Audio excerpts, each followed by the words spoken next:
Zigzag and One, a place where we honestly discuss how to navigate the zigs and zags in our crazy lives. Expect heartwarming stories, some laughter, and maybe a few tears as we embrace life's challenges and choose joy over a momentary defeat. Today, we will hear from someone whose life has had some unexpected turns, but chose to keep moving forward. What did they learn? Some valuable life lessons. Zigs and zags are also a part of our host, Melanie Brown's journey. She too had to find the determination to never give up. What are we waiting for? Let's dive in.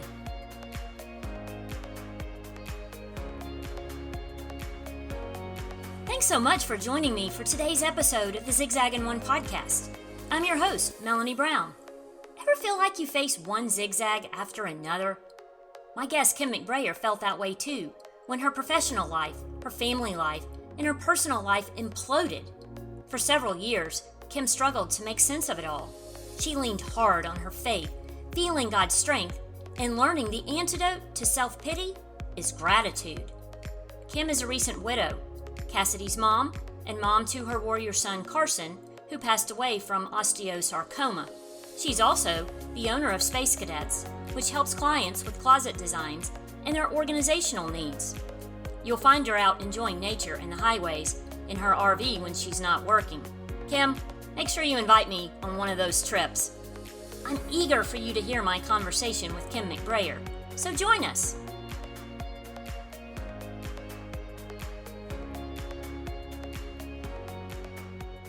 I am so excited to have my new friend, Kim McBrayer, with me today. And it's not a Zoom. It's an in-person interview. I'm so excited to see you across from me. Yes, it's great to be here. Thank you for having me. Welcome, Kim. Thank you. Yes. So when you sent me all of the information you did about your story, I have to say, you face a lot of zigzags, and they all seem to intersect.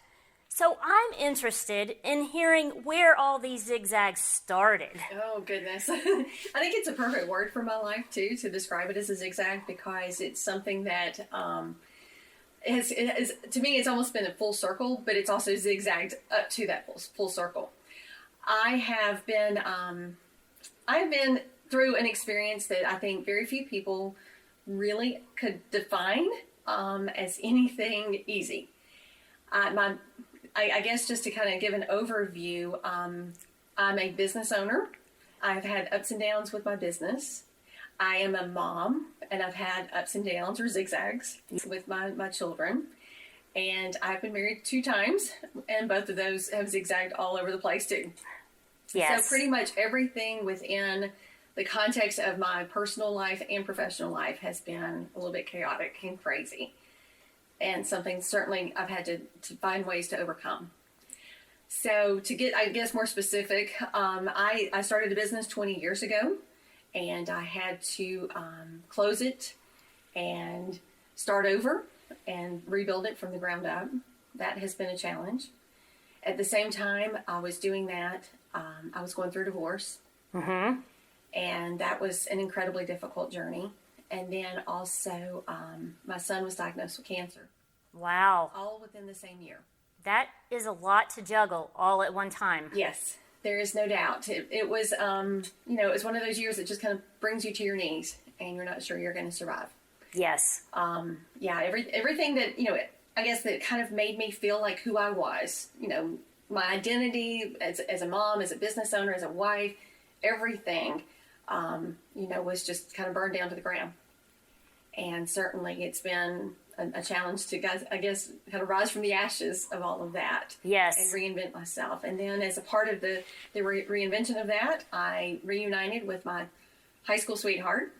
And so that's why I say it's full circle. Yes. Because we came back together again after over 20 years of being apart. Interestingly enough, I always thought I would marry him. But I didn't expect it to be so long and late in my life. But we got married after our divorces and spent almost 10 years together before he passed away. Goodness. So yeah, it's been a journey, to say the least. So let's talk about your faith through all of this. I would not have survived it without it. God has been my comforter, my solace, my rock, my source of everything. He has picked me up and carried me when I couldn't walk myself. He's never, ever abandoned me through any of this.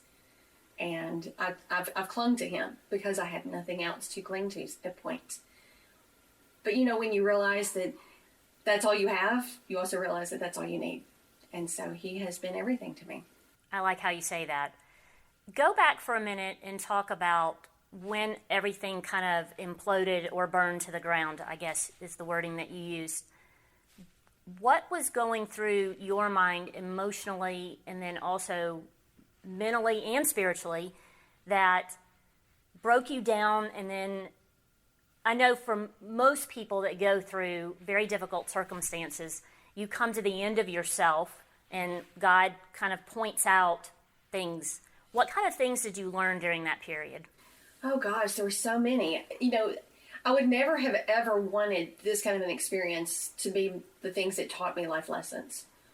But to say that I came through this and I can look back now and I feel like I'm a better person because of those obstacles that I had to overcome. Something was redeemed out of the negative. I think that's been some of the comfort that I've received is being able to look at the person I was before all of these and the person I am today and recognize that there's a unique and distinct difference, that nothing else could have taught me the same things. Nothing else could have framed me and produced the person that I am today. I just hate that it took so many difficult circumstances, to form me and mold me. But I also am very happy about the person that I've become. And so for the first time I just turned 50 last year. And so, the first time in 50 years, I can honestly say I like me. And yes.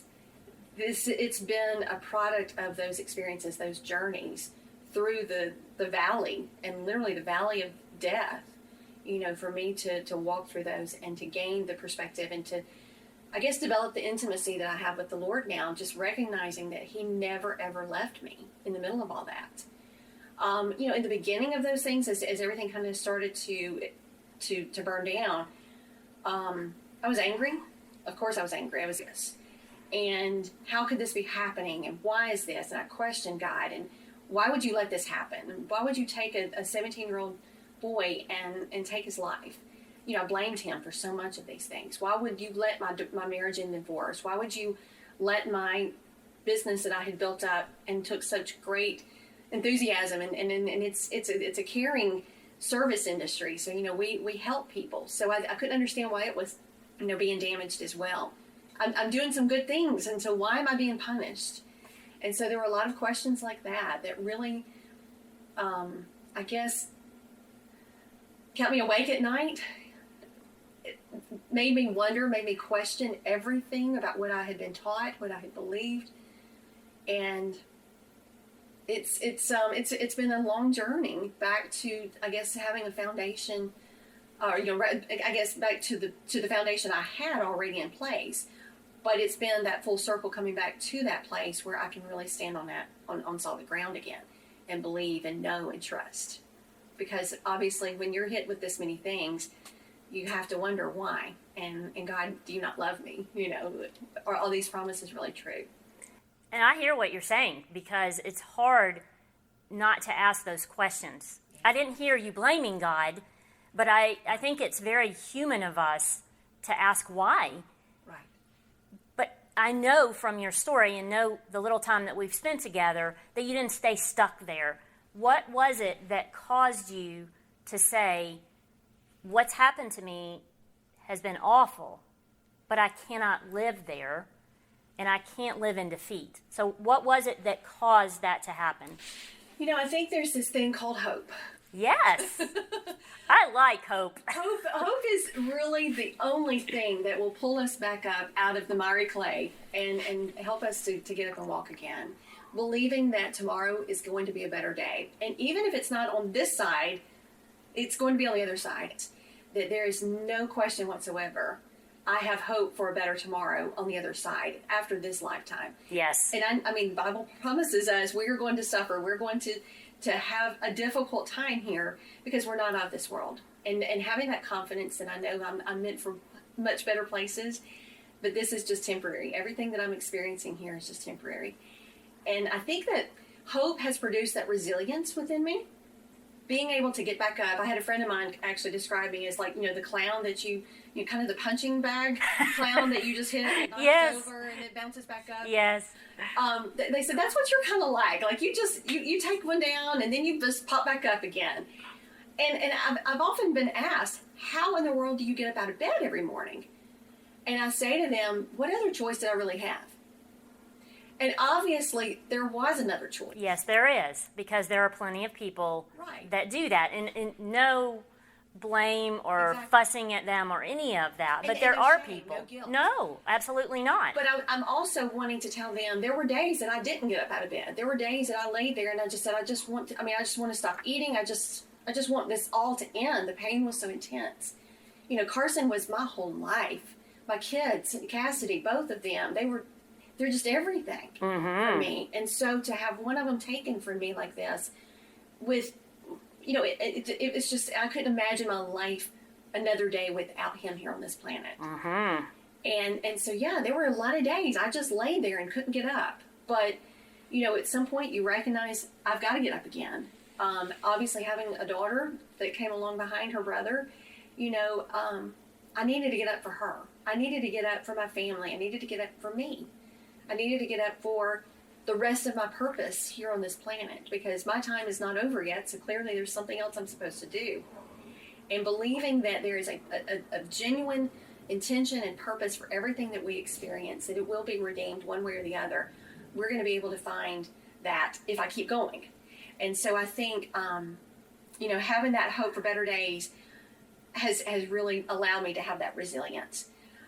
One of the things, too, that I believe that has been a very valuable tool in that whole process for me, recognizing the value of gratitude. Yes. It's powerful. That, to me, has been the lifeblood of everything that I do. And it's interesting because the year that Carson was going through cancer, a friend of mine was posting on Facebook, and it was her Attitude of Gratitude journal, and she did it every day, which was really cool, except that it really ticked me off. I'm quite honest. Here she is. She's got this beautiful family. She's got all her kids, and her life just seems so perfect. Looking at it from the outside, and I'm thinking, well, of course she's grateful. Look how great her life is. Yeah, looking from the outside. Looking from the outside. And what was interesting, I would see these posts every day, and some days I would read them, and some days I would literally just flip across them with anger. I don't want to read that. I don't want to see that. And then she sent me a book. And it was her life story that she had just written for friends and family. And I saw way deeper into her life. And it challenged me to recognize that it's not always what it seems like from the outside. Amen. And there's a part of this that because of her gratitude, she was able to overcome the negativity and the struggles and the storms in her life. And so the next year, I vowed to do the same thing she had done. And so every single day, most days I could do it. There were days that I had to kind of run them together because I had to make up for the couple days I was in bed. But, even if I got up and wrote, I'm thankful for oxygen. I'm thankful for sunshine. I'm thankful for rain. But it wasn't that hard to find things I was really grateful for, because even after Carson was gone, there were still so many good things that were happening in my life. Sometimes I had to look a bit harder, but I could always find something to be grateful for, even if it was the fact I got to be his mom. That was easy to be grateful for. I had 17 years with this amazing young man, and I got to have someone call me mom and love me the way that he loved me, and get to love him the way that I loved him. And so what was interesting about Carson, well, let me back up. So gratitude is, I had done some research and reading on this, and like I said, I did this journal every single day of the attitude of gratitude. And I found that it changed me drastically. By the end of the year, I just saw life in a different perspective. And I could see the other side of the coin all of a sudden. For everything that happens that's bad, there's something that's good happening too. And we would have, for example, I remember tornadoes coming through, and you would think, this is horrible, this is terrible. But there's also rebirth that happens after tornadoes. New houses get built. Yes. New lives get built. I remember That happened at home not too long ago. And driving back into that same area now 10 years later, you look at it and you say, this is amazing what came after the tornado, devastated.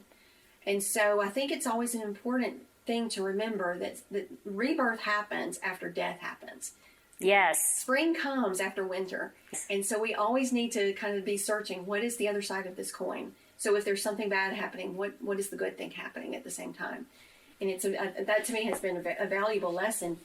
And I read that gratitude is the antidote to self-pity. Oh, I like that. Is that good? That's Gratitude very good. is the antidote to self-pity. And of course, given the circumstances I've been through, self-pity would be a very easy party to throw. Of course it would. So each day I get up and I start my morning with this expression a friend taught me. She said, instead of waking up in the morning and saying, "Good God, it's morning," she says, "Good morning, God." Yes. And I did that. And I still do that because it's life-changing. It totally reframes your perspective on your day. It does. I start my day with, thank you, God, for a new day. Yeah, exactly. Because even if yesterday was a bad day, which sometimes it is, had a pretty rough day last week, and, the next day I woke up and things weren't drastically different or improved, but it was a new day with new opportunities and new possibilities. Absolutely. And by the time I went to bed, I thought it was better. Problems still didn't go away, but there were so many, as you said, so many great things to be grateful for during the day. And it helps us, as you're talking about this, gratitude helps us have a different perspective. It focuses on the good because I feel like we are inclined to see the bad. Absolutely. I think that's very true. It's just within our nature to focus on the bad things. And, I think it's a shift in our psyche to be able to start focusing on the good things. And before you know it, you start looking at more things and you see the good. And that's why that exercise was so important to me. What was interesting, Carson had this unique ability. He always saw good. And even in the midst of cancer, he still saw so many beautiful things. And I remember we were walking into Children's Hospital one time, and he looks over at me and he says, "Mom, why am I going through this?" And I said, "Baby, I wish I knew the why. But I try to focus more on the what. What am I learning? What is this teaching me? What am I supposed to do with this experience?" And I said, "But in my Bible, years and years before this happened, I had written in the margin my why, next to 2 Corinthians chapter 1, that talks about we suffer and the Lord gives us comfort so that then we can share that comfort with others who are also going through suffering. So that's my why." And he said, "I like that." And so I think he found himself encouraging other people. He spent time with younger kids and other people that were suffering, other capacities, other situations. But he always tried to encourage them. And you look at this kid that is clearly not doing well, and he's over there encouraging someone else. And I'll never forget that. But one day he was talking to me and he said, "Mom, I've decided something. Either way, I'm okay." And I said, "What do you mean by that?" And he said, "Well, if this is cured, then I get to stay here and be with all of you. So I'm okay then. And if it's not cured, I get to go to heaven and be with Jesus. So either way, I'm okay." I love that. And so that became my mantra. I started telling myself, okay, regardless of what happens, either way, I'm going to be okay. Yes.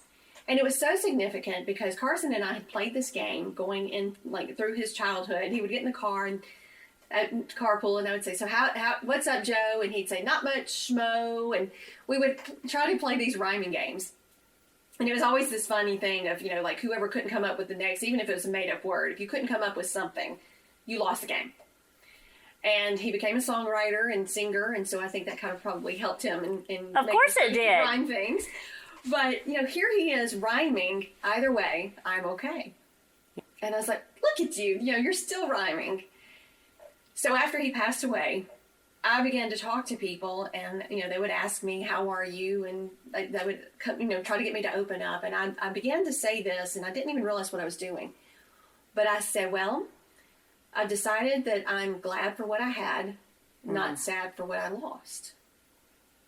And one day it hits me. I had said that so many times, and it hits me. I'm rhyming too. Yes, you are. I'm glad for what I had, not sad for what I've lost. And so I said that, for the next several months. Anytime people would ask me. And what that is really the root of gratitude. I'm glad for what I have. Yes. I'm taking this side of the coin, not this side of the other side of the coin. I'm taking and focusing on what I had and being glad for that. And then one day I felt like the Lord was talking to me, and he said, "You haven't lost Carson." Well, yes, I have, Lord. Look around. Is he here? No. And so we had this little kind of argument. I do that with God. And I do too. Sometimes I just have to be me. And in his loving, fatherly ways, he's like, "No. Do you know where Carson is?" "Well, yes, God, he's with you." "Then he's not lost." And that felt like this big slap across my face, because you're right. We use this word, lost, as if we've no clue where our loved one is. Haven't thought about that before, but you're right. So I can't say I've lost him. If you lose something, you don't know where it is. Exactly. And so he's not lost.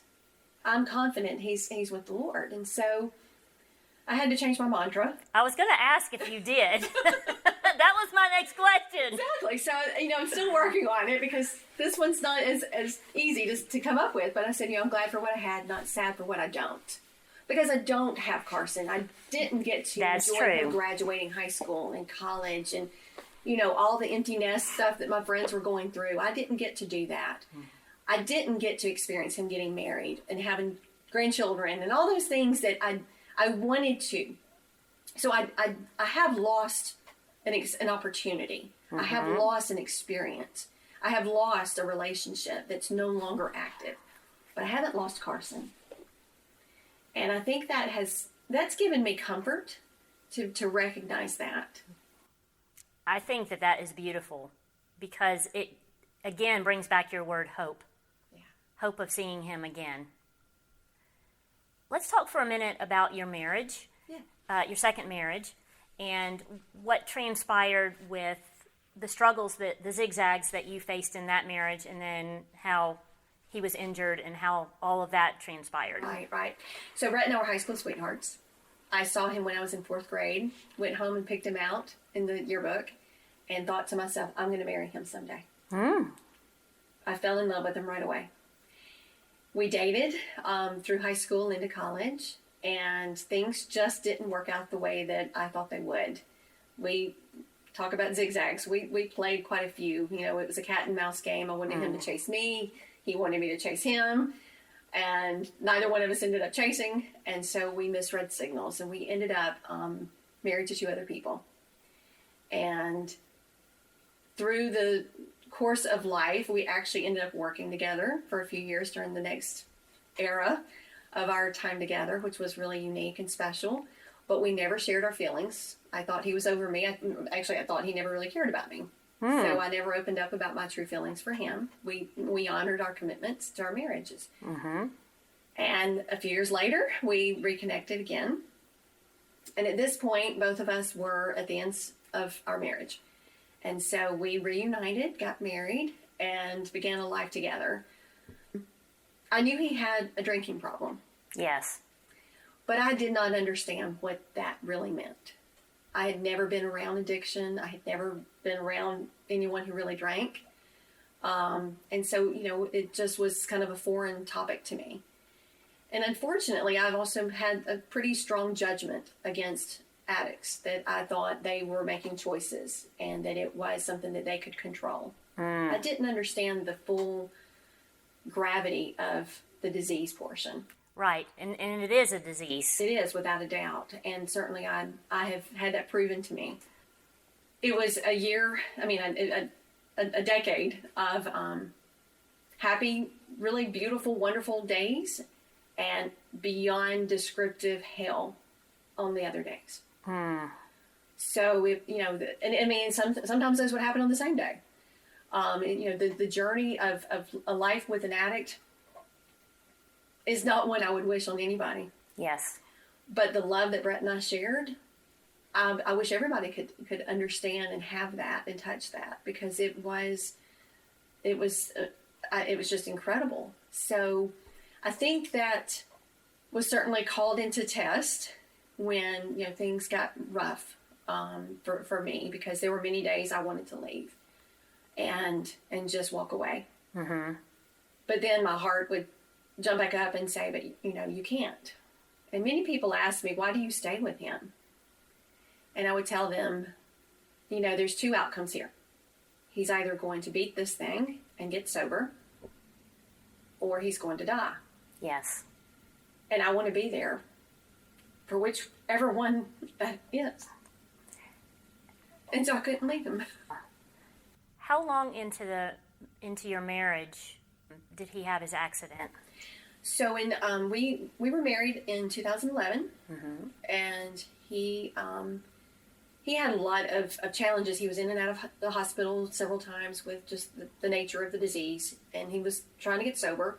Mm-hmm. He worked really hard at getting sober, but couldn't, and had been on a good run, but had a situation come up, and he relapsed in 2019. And he had just turned 50, and we had a wonderful date. A few weeks later, he relapsed and fell down a flight of stairs.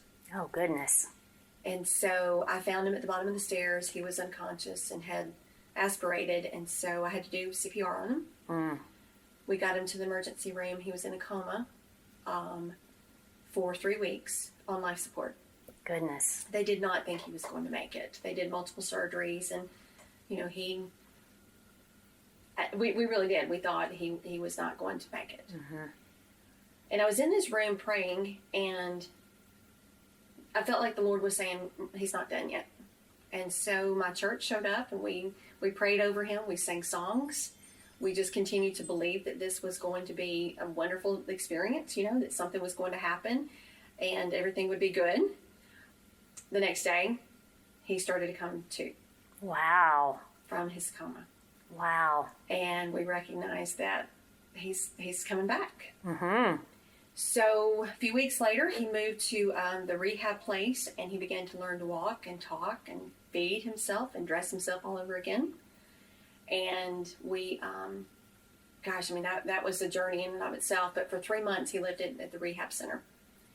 And he came home, spent 3 or 4 months. He came home in a wheelchair, made it to the walker, and before you knew it, he was basically running laps around us. We couldn't keep up with him. That's amazing. It really was. I mean, I felt like I had a front seat to a miracle. We weren't done yet. He ended up having a grand mal seizure, and traumatic brain injuries tend to have a little bit lower threshold for those, and there was some medication that got mixed up and changed up and things like that. And so anyway, he had a grand mal seizure and did more brain damage. And from that point forward, he was in and out of the hospital. Well, really, he was in the hospital minus 3 days for the next 7 months. Goodness. And this is all during COVID. Well, actually, this was leading up to COVID. So okay. So he went into the hospital September, came home actually for the month of November. The month of December. And he loved Christmas. And so I wanted to keep him at home and have him be there for the holidays. And so I did everything I could to keep him home. But, yes. I wasn't sleeping. There were very difficult nights that I'd wake up and, from a 15-minute nap, and he's up pacing the house. So it was a very difficult season of my life. And I look back now, and I honestly don't know how I did it except by the grace of God, because it's just not even humanly possible what we were going through. But Christmas night, he went into the hospital. So this would have been 2019. And he didn't come home. And he passed away in April of 2020. I'm so sorry. That's a journey right there. It is. And, it taught me so much about the strength that I had within, that I never really even imagined that I could do the things that I was doing, because yes. my business had exploded at this time, and so I was trying to keep up with that and trying to raise a teenager and take care of him, and I was his caregiver. I had sitter, 8 hours a day, but that was it. Otherwise, it was up to me. And so I look back on that now, and I think, look at what I was able to do and what fueled me, trying to understand that. And the truth is, it was love. I just was so intensely in love with this man that I didn't care how hard it was. I was going to serve him. I was going to love him, and I was going to be there. And COVID struck in March, and he was, of course, in the hospital at this point. I was having a hard time finding a nursing home for him because he was too young. Yes. And also with a traumatic brain injury, they don't like to take those kinds of patients. And so I was fortunate 2 weeks prior to his passing, about 10 days prior, got him into a nursing home. And so I have to share this part with you because this is such I think, this is my story now. I'd been praying that God would allow me to have one more night with him because it hadn't been, it had been months since he had been at home. And so I just asked if I only had one more night. I just wish I could have one more night. And they called me from hospice and said he's actively passing away. And so I got to the nursing home. They quarantined off a section for me to be able to go in. I got there at 7 o'clock that morning on a Tuesday, and he passed away at 7 o'clock on a Wednesday. Wow. And I realized God gave me my one more night. I got chill bumps. Kim, I got chill bumps over here. I know. It was just one of those things. Of course, he was in the morphine coma by then, and, didn't wake up, but he knew you were there. He knew I was there. Yes. And I got to be with him as he passed away. And so several nurses came in throughout the night, and I talked to them, and, I just prayed, and I played our love songs, and just sat there and held his hand. And at one point in the middle of the night, I fell into what I would describe as a deep trance. Because the entire room went the brightest light I've ever seen in my life, but it wasn't blinding. It was peaceful and calm and soothing, and it had this sweet aroma. Very interesting. I could, it felt palpable. And I'm looking around thinking, okay, this must be heaven, but I'm not the one dying. Why am I here? What's going on? And I see this crowd of people start moving toward me, and they stop about 100 yards away from me, but it's all these silhouettes. And I'm just standing there looking at them, trying to figure out if I know anybody or where am I, what's happening, trying to make sense of it all in my rationale mind. And I recognize Carson.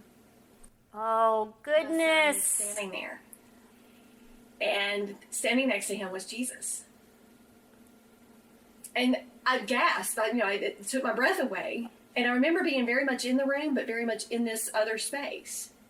And so I feel Brent next to me. I can still hear him breathing. And I feel him start to move away from me. He gets about half, and I see the back of his head. He comes into the picture. And he gets about halfway between me and this group of people. And he turns around and he looks at me. And he's been made whole. He's healed completely. And he grins from ear to ear that, he's just glowing. He's got this beautiful smile.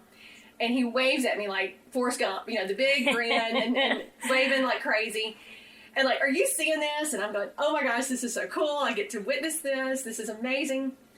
And he turns around and he starts to take off running at top speed. And just at the moment he would cross the finish line, I snap out of it. And I back in the room, and I'm looking at his body, and I realize he's making a different sound. And there's a nurse at the foot of the bed, and she's saying, oh, I'm so sorry, I didn't mean to startle you. I just wanted to say, it's nice to meet you. And I'm looking at the clock, and I'm trying to make sense, and I'm thinking, oh, it must be shift change. She's leaving.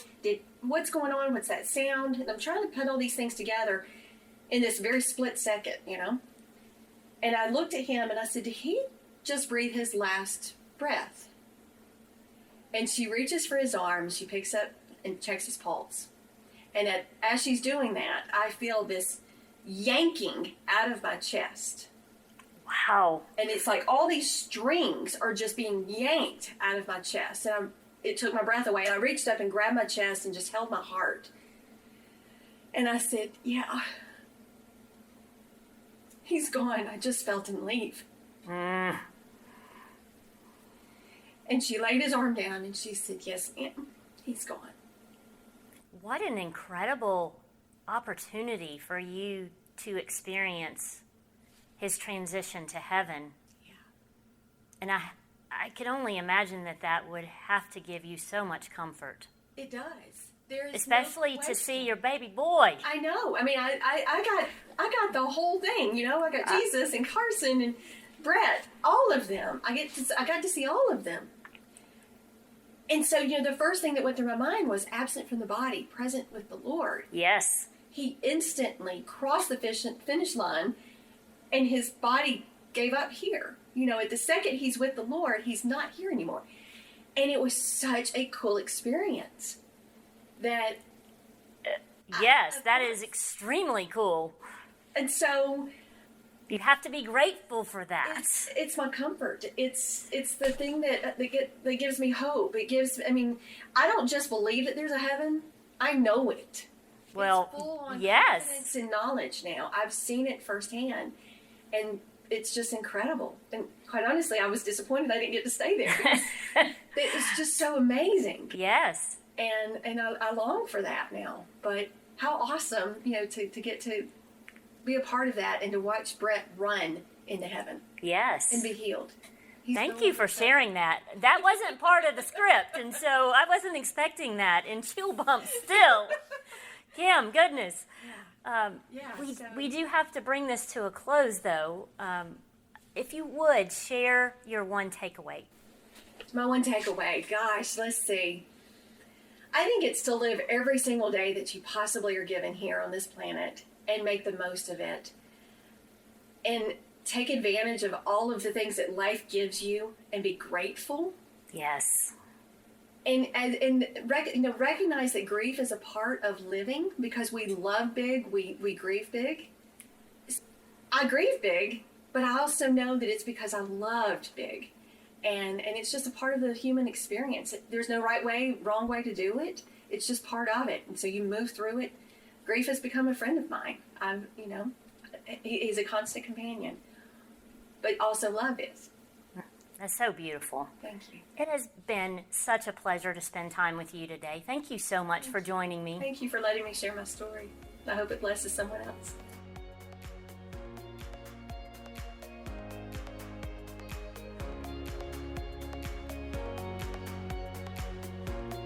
When I interviewed Kim, I expected a heart-wrenching story and a fighter attitude.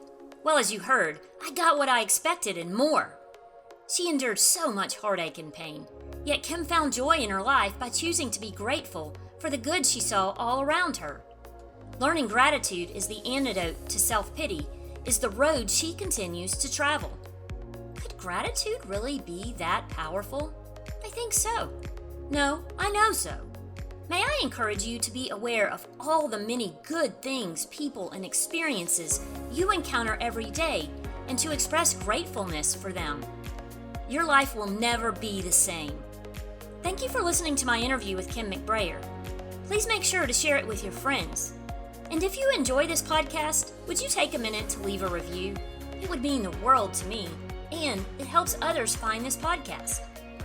As we end today, remember, when life zigs and zags, and you know it will, keep moving forward.